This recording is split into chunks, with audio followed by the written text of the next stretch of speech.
10 तरह के दाल चावल खाने वाले ससुराल में रोटी खाने को तरसी बहू। माँ, और कितनी देर लगेगी डिनर बनाने में? भूख से पेट में चूहे कूद रहे हैं। भगवान जी, कैसी भूखी लड़की पैदा की है मैंने, थोड़ा सा सब्र नहीं करती है। थोड़ी देर में मनोरमा कढ़ी चावल प्लेट में लगाकर पूजा को देती है। चावल देख पूजा चिढ़कर, माँ ये तुमने क्या चावल उबाल के रख दिए, जबकि तुम्हें पता है रोटी के बिना मेरा पेट नहीं भरता। बिना नखरे किए इस लड़की से खाना नहीं निकला जाता। कढ़ी के साथ गरम गरम चावल खाने में मस्त लगते हैं, खाकर तो देख। माँ, मुझे कढ़ी पर भी रोटी पसंद है। तुम मेरे लिए 4-5 बना दो और ये चावल हटाओ। बड़बड़ाते हुए मनोरमा कढ़ी चावल लेकर रसोई में आकर रोटी बनाती है। बंदर क्या जाने अदरक का स्वाद, रोटी के अलावा इसको कुछ हजम नहीं। भगवान न करे कल को दाल चावल खाने वाले ससुराल में शादी हो जाए तो कैसे गुजारा होगा। पूजा को रोटी खाने के शौक में मनोरमा उसकी शादी के लिए परेशान रहती थी। कुछ दिनों में पंडित जी केशव प्रसाद के घर में रिश्ता लगवाते हैं, जो कि आज देखा देखी करने आते हैं। नमस्कार बहन जी। नमस्ते जी, नमस्ते। आइए सब लोग। पिताजी, ये चावल की बोरी और दाल कहाँ रख दें? ये चावल का कट्टा और 10 किस्म की दाल आपके खातिर लाई है। वो क्या है ना, हमारे यहाँ के हलवाइयों ने दुकान नहीं खोली थी कि मिठाई खरीद सके, इसलिए अपनी दुकान से दाल चावल ले आए। नहीं, रिश्तेदारी में खाली हाथ जाना अच्छा थोड़े ना लगता है। जी जी बिल्कुल बेटा, यहीं कोने में रख दीजिए। दोनों परिवार वाले आपस में बातचीत करते हैं। वहीं पूजा के मन में खिचड़ी पक रही थी।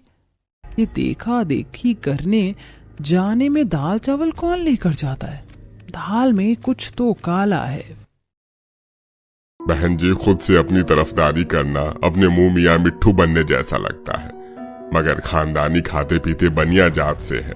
चावल का तो हमारा सालों से कोटा चल रहा है। बाकी किराने की दुकान भी डाल रखी है, होलसेल दाल की दुकान है। मनोरमा बहन, इस परिवार में शादी करके आपकी पूजा खूब सुखी रहेगी। सोचने विचारने में समय व्यर्थ मत कीजिए। देखिए जी, मुझे आपका परिवार जच गया है। मेरी बेटी खाने की जरा शौकीन है, इसलिए खाता पीता परिवार ढूंढ रही थी। अब तो लगे हाथ कुंडली मिलवाकर मुहूर्त भी निकलवा लीजिए। कुछ दिनों में धूमधाम से शादी होकर पूजा ससुराल आती है। अब देखना यह है कि 10 तरह की दाल चावल खाने वाले ससुराल में पूजा का पेट भरेगा या बेचारी रोटी खाने को तरस कर रह जाएगी। जेठानी राशि चावल का कलश रखकर, प्यारी देवरानी जी, कलश के चावल को अच्छे से गिराना। हमारे यहाँ मान्यता है कि चावल जितने बिखरते हैं घर में अन्न धन की बरकत होती है। जी दीदी, ये क्या कम है कि चावल दाल का कोटा खोल रखा है। पूजा जैसे ही गृह प्रवेश करती है, भूख से पेट गुड़गुड़ करने लगता है। एक तो मैंने खुद की शादी में सही ढंग से खाना नहीं खाया। कैमरे वाले ने सारा फोकस मेरी थाली पर घुसेड़ दिया था। मिस्सी रोटी, नान रोटी, लच्छा पराठा, कितनी वैरायटी की रोटी थी, खा भी नहीं पाई, तरस के रह गई। थकान के चलते सब अपने कमरे में आराम करने चले जाते। इसी प्रकार अगला दिन चालू होता है। इस कढ़ाई पनीर का टेक्सचर कितना खिलकर आया है। फटाफट से आटा गूंथकर नमक वाली कचौरी बना लेती हूँ। मेरे हाथ की कढ़ाई पनीर पूरी खाकर ससुराल वाले उंगलियां चाटते रह जाएंगे। पूरी बनाने के लिए पूजा हर दराज, मसालेदानी सब में आटा ढूंढती, मगर कहीं नहीं मिलता। पूरा किचन छान मार लिया, आटे का डब्बा दिखाई नहीं। तभी सास 10 तरह के दाल और जेठानी चावल की बोरी सरकाते हुए रसोड़े में लाती है। अरे राशि बहू, तुझे जरा सी चावल की बोरी नहीं खिसक रही? थाली भर कर दाल चावल खाती तभी हड्डियों के ढांचे जैसी हिल रही है। माँ जी, बोरी के अंदर 50 किलो चावल भरा है, भारी है। अरे पूजा बहू, तू खजूर के पेड़ की तरह क्यों खड़ी है? मदद करवा। जी माँ जी। माँ जी, ये बोरी में सच में भारी थी, मेरी तो सांस चढ़ गई। देवरानी जी, खुशबू तो बड़ी अच्छी आ रही, क्या बनाया है? दीदी, मैंने कढ़ाई पनीर बनाई है। पूरी का आटा लगाने मगर आटा ही नहीं मिला। तभी सास कंजरपना दिखाती हुई बोलती है, अरे बहू, हमारे घर में कोई रोटी खाता ही नहीं है, इसीलिए आटा खरीदते ही नहीं है। सब डेली 10 किस्म की दाल और चावल खाते हैं। एक बार मुझसे पूछ लेती, फालतू में पनीर बनाकर खर्चा कर दिया। चल अब थोड़ी दाल चावल के साथ चख लेंगे। देवरानी जी, इन दोनों पतीलों में धोकर 10 किलो चावल चढ़ा दो। ये अरहर, मसूर, चना, काली मसूर, मूंग दाल, हरी मूंग, 10 अरहर की दाल को चुनकर साफ कर लेना और बनाना। 10 तरह का दाल चावल बनाने का ऑर्डर सुनकर पूजा के होश उड़ जाते। 10 किलो चावल ज्यादा नहीं हो जाएगा? और 10 किस्म की दाल कौन खाएगा? बहू हम खाएंगे और कौन खाएगा? फटाफट से बना ले, भूख के हमारे पेट में चूहा बिल्ली घोड़ा हाथी गाय भैंस सब नाच रहे हैं। चल राशि बहू। आग बबूला होकर बहू चावल धोकर उबालने को चिढ़कर दाल चुनती है। मुझे तो ऐसा लग रहा है कि इस तरह की दाल चावल खाने वाले ससुराल में रोटी खाने के लिए तरस के रह जाऊंगी। तभी दोनों ननद रिया काव्या सरसों तेल घी और सूखी लाल मिर्च की बर्नी लेकर रसोई में आती हैं। भाभी ये लीजिए दाल छौंकने का सामान। पापा बिना छौंके अरहर दाल खाते हैं, बाकी मैं मूंग मसूर और दाल लाल मिर्च की चुकी जाती है, और मोहित भैया घी के तड़के वाला चना दाल खाते हैं। ना स्पीटी ऑर्डर तो ऐसे झाड़ रही है जैसे मैं हलवाई लग रही हूँ। रिया मुझे किराने वाले से 1 किलो आटा ला दो, रोटी बना लूंगी, मैं चावल नहीं खाती। पूजा भाभी आपको पता भी है हमारे घर में कितनी महंगी 100 रुपए रेट की कच्ची बासमती बनती है। धीरे धीरे आपको चावल अच्छे लगेंगे। चल काव्या बाहर, अब मैं मेज पर बैठेंगे, कितनी घमस है किचन में। दोनों किचन से खिसक लेती है। खुंदक खाते हुए बेचारी अकेली बहू 10 तरह का दाल चावल बनाकर पसीने में नहा जाती है। अरे बहू, बीरबल की खिचड़ी जितना टाइम लगा दिया, जल्दी से खिला दे अब। लाई ससुर जी, मसूड़ी बाजी है, बनाओ भी परोस कर भी खिलाओ। परोसते ही सब खाने पर टूट पड़ते हैं। वाह बहू, क्या खिले खिले दाने वाले चावल बनाए हैं, और दाल भी गाढ़ी बनाई है। और डालना। चाची मुझको भी और दाल चावल चाहिए। अभी देती हूँ। ये भगवान, बड़े तो बड़े, बच्चे भी भर भर कर दाल चावल लपेटे जा रहे थे। लास्ट में खाकर उठते हुए सास खट्टी डकार मारती है। बहुत बढ़िया दाल चावल बनाकर खिलाया तूने बहू, अब तू भी खा ले। बेचारी बेमन से थोड़े से चावल दाल खाती है। कितने फीके लग रहे हैं ये दाल चावल। मुझे तो पनीर की सब्जी के साथ रोटी पराठा पसंद है। इसी तरह रात में दोबारा से सास कच्चे दाल चावल किचन में भर देती है। बहू आ गई तू, फटाफट से दाल चावल चढ़ा दे, सबको भूख लगी होगी। माँ जी, डिनर में भी ये 10 तरह के दाल चावल बनेंगे? बहू तुझे बताया तो था हमारा परिवार इसी खाने का आदी है, और गर्मी के मौसम में हल्का है, आसानी से पच जाएगा। मगर सासू माँ, मेरा चावल खाकर पेट नहीं भरता, मैं रोटी खाती हूँ। चल कोई नहीं, कल आटा मंगवा दूंगी, आज चावल से काम चला ले। बेचारी पूजा अपनी मक्खी चूस सास की मक्खन भरी बातों में आ जाती है, मगर डेली दाल चावल खाते हुए 1-2 हफ्ते हो जाते हैं। ये सासू माँ मेरे साथ चाल पट्टी खेल रही है। रोज आटा मंगवाने की बात करके टरका देती है। मैं तो रोटी खाने के लिए तरस गई हूँ। गुस्से में जानबूझकर पूजा चावल गीले और दाल पानी वाली बनाकर परोसती है। मम्मा, ये दाल तो बाकी की सूप जितनी पतली है, चावल भी गीले गीले से हैं। बहू ये तूने खाना क्या बनाया है या खिलवाड़ किया है? इतने महंगे बासमती चावल का हलवा बना दिया। माँ जी, आप सब लोग खाते भी तो इतना ज्यादा हैं, ऊपर से कच्ची बासमती थी, चिपक गई पतीले में। बहू तेरी बनाई दाल में भी चवन्नी भर का स्वाद नहीं है। चिक चिक करते हुए सब लोग दाल चावल खाते हैं। इन जलेबी जितने टेढ़े ससुराल वालों के आगे मुझे भी टेढ़ी खीर बनना ही पड़ेगा।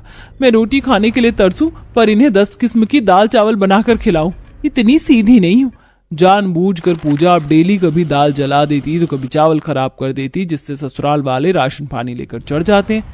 देखो आज फिर करमजली ने कच्ची बासमती का कचूमर निकाल दिया। कोई फायदा नहीं तेरे जैसी बहू उतारने का। पहले खाना ठीक ठाक बनाती थी, अब जानबूझ के खराब करती है।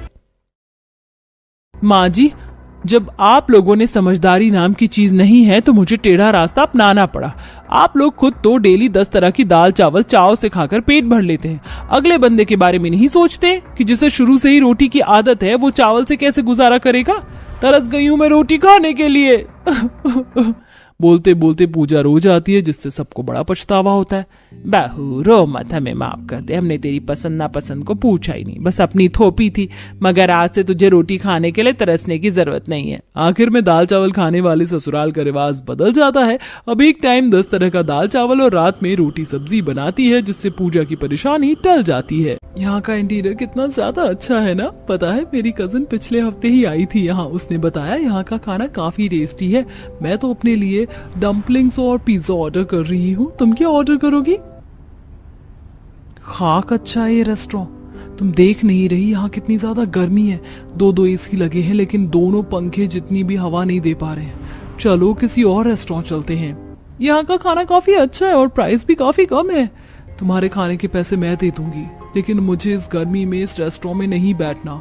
तुम चल रही हो या मैं अकेली जाऊं? तारा तमन्ना के साथ गाड़ी में बैठती है और वो दोनों अब एक दूसरे रेस्टोरेंट जाते हैं, जहां पर तमन्ना एसी की ठंडी हवा में बैठकर काफी खुश होती है। ये होता है रेस्टोरेंट, एक ही एसी है लेकिन कितनी कूलिंग कर रहा है। तुमसे तो बिना एसी के 1 मिनट भी नहीं रहा जाता। अगर कल को तुम्हारी शादी किसी बिना एसी वाले ससुराल में हुई जहां पर एसी ना हो, तो हर किसी के घर में एसी है। ये तो पॉसिबल ही नहीं है कि कोई इतनी गर्मी में अपने घरों में एसी ना रखे। थोड़ी देर बाद तमन्ना घर आ जाती है। तमन्ना जैसे ही अपने रूम में जाकर एसी चलाती है तो देखती है कि उसका एसी बंद पड़ गया है। बिना कुछ सोचे समझे तमन्ना फटाफट ऑनलाइन एसी ऑर्डर कर देती है और कुछ देर में सर्विस वाले आकर एसी लगा देते हैं। ये सब देख तमन्ना के माता पिता। तमन्ना बेटा, अगर एसी बंद हो गया था तो सर्विस करवा लेती, नया एसी मंगवाने की क्या जरूरत थी? पापा, आप तो जानते हैं ना कि मुझे बिना एसी के 1 मिनट नहीं रहा जाता, इसलिए मैंने जल्दी से एसी ऑर्डर कर लिया है।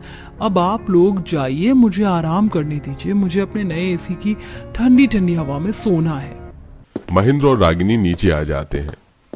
ना जाने इस लड़की का क्या होगा। रागिनी, मैं तुम्हें बताना भूल गया, वो गांव वाले महेंद्र भाई साहब है ना, उनके बेटे का रिश्ता आया है हमारी तमन्ना के लिए। काफी भले लोग हैं, हमारे जितने अमीर तो नहीं है लेकिन मिडिल क्लास परिवार जरूर है। हमारी तमन्ना वहां खुश रहेगी और मानो तो एक बार तमन्ना से बात करो। ठीक है, मैं कल उससे बात करती हूँ। रागिनी अगले दिन तमन्ना को सारी बात बताती है, जिसे सुन तमन्ना मन ही मन काफी खुश होती है। अच्छा है मेरी शादी गांव में हो रही है, वरना शहर में होती तो गर्मी से परेशान होना पड़ता और वहां तो ज्यादा काम भी नहीं होगा।